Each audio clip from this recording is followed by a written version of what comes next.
Intellect helps you in common sense. That faculty in yourself which helps you in your common sense is called intellect. That faculty which doesn't help you in your common sense is not intellect. Intellect and common sense, they go together. For me, intellect is common sense. I am a different person from others. For me, intellect is different. The word means different.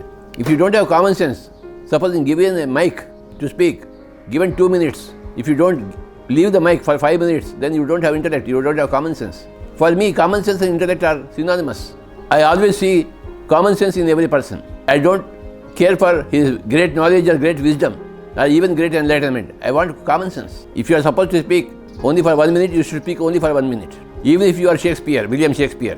I know you are William Shakespeare, you can speak for hours and hours, but given the time, only 1 minute, because of circumstances. Even if you are William Shakespeare, or even if you are Narendra Modi, Prime Minister of India, given the time, 1 minute, you must finish off your speech in 1 minute.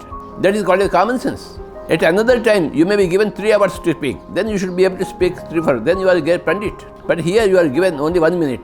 You should finish off, start and finish off your speech in 1 minute. Those people who can do it have got common sense. Those people who cannot do it do not have common sense. They may be big pandits. They may have got vast knowledge.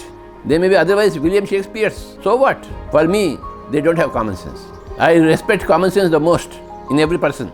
If 2 people are speaking, if the third fellow is speaking, he doesn't have common sense. How can he open his mouth when the 2 others are speaking to each other? People always interject. They are very impatient to open their mouth. For me, they are stupid people. So many things go in to make up a common sense. So all those factors which go into common sense are called intellect. For me. Please understand the words for me.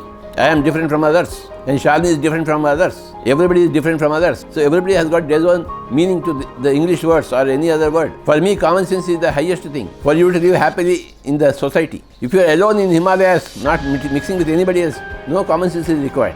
But if you are mixing in society, common sense is absolutely required. That is the most important factor in society, required by everybody who is a part of the society. We are social beings. If you are a social being, then you will require tons and tons of common sense. In Pyramid Spiritual Society movement, we have got tons and tons of common sense. I have gone to many other organizations before I came to PSSM. I could find a lot of information. I could find a lot of knowledge. I could find a lot of wise people, a lot of enlightenment too, but there was no common sense. That particular factor was lacking, which repelled me. Although there is good amount of information, knowledge, wisdom, enlightenment, everything is there, still it repelled me. I'll give you an example. I went to Theosophical Society, Adayar, Chennai. I stayed there for 1 week, but nobody is doing meditation. And everybody was decrying Osho.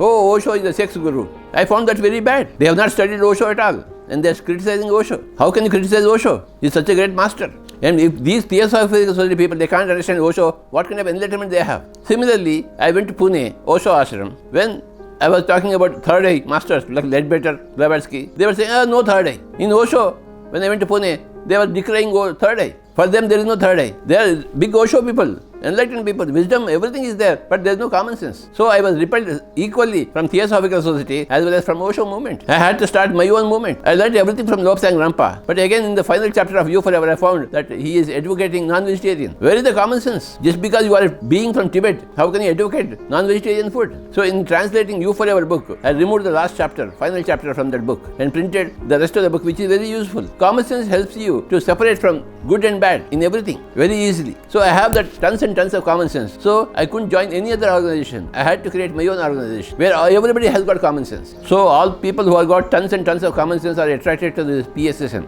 The chief distinguishing feature of PSSM is not information, not knowledge, not wisdom, not enlightenment, but common sense. Sheer common sense.